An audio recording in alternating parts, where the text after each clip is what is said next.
One of my favorite auditions when I was out in Hollywood was for Austin Powers 3 Gold Member. They were looking for younger versions of Dr. Evil, Austin Powers, and number 2. So it was through Sandy Lisi Casting, and they said you could either send in a tape or go to an open call. Well, I decided to send in a tape because I didn't want to go when there were going to be hundreds of people auditioning for this.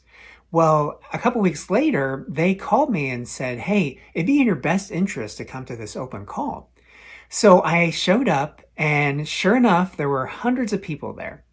Well, the first round was they just went through and just got rid of people. And the second round, they asked a question. And so I went up to the table and they recognized me and they asked the question. And I started off with my monologue with like, the details of my life are quite inconsequential. And then I just kept going with that whole monologue and they loved it. And so I made it to the next round. So for the final round, there were about 20 of us in this room that were auditioning for those 3 characters. And then they pulled each one of us aside into this separate room where we had to audition on tape in front of all these casting people. It was a great experience, but I didn't end up getting the part. You kind of get used to that, auditioning for something and not getting the part.